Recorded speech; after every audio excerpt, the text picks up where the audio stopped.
মই বনাব লৈছোঁ বইল ঘুগুনি আৰু ৰুটি। আজি বৃহস্পতিবাৰ, সেই ব্ৰত আছে, ব্ৰতৰ বাবে এইটো স্পেচিয়েল হয়।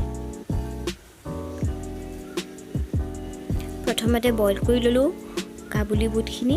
এতিয়া এইখিনি বইল হোৱাৰ পাছত অলপমান ভাঙি দিম। ইয়াত আলু বা বেলেগ একো দিয়া নাই, হালধিও দিয়া নাই, কেৱল নিমখ অলপ দিছোঁ আৰু আদা অলপ আৰু তেজপাত দুটা।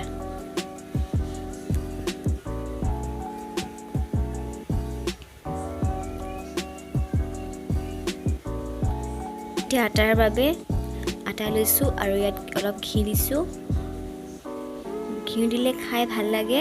মই শুকানতে খাম যিহেতু, তাত ঘি ইউজ নকৰোঁ। এতিয়াই মই ঘি অলপ দি ধুনীয়াকৈ আটাখিনি মঠি লৈছোঁ আৰু ভালদৰে মিহলি কৰি ইয়াত অলপমান গৰম পানীৰে আটাটো ধুনীয়াকৈ কোমল হোৱালৈ মঠি ল'ব লাগিব।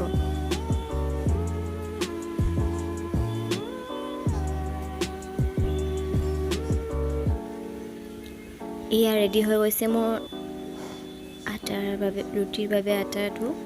আৰু এতিয়া মই ধুনীয়াকৈ পিচ কৰি লৈছোঁ এইখিনি আৰু লাডু বনাই ল'লোঁ। আৰু এতিয়া মই ইয়াত বেলিম। অলপ পাতলকৈ বেলিব লাগে, তেতিয়া অলপমান ফুলি আহে। ৰুটি বনোৱা মেচিনত বনোৱা নাই, মই হাতেৰে বেলি লৈছোঁ। আৰু গোল নহ'লেও পাতলকৈ বেলিব লাগে, তেতিয়া ৰুটিখন ফুলি আহে। এয়া হৈ গৈছে ৰেডি মোৰ ব্ৰতীয়া আহাৰ।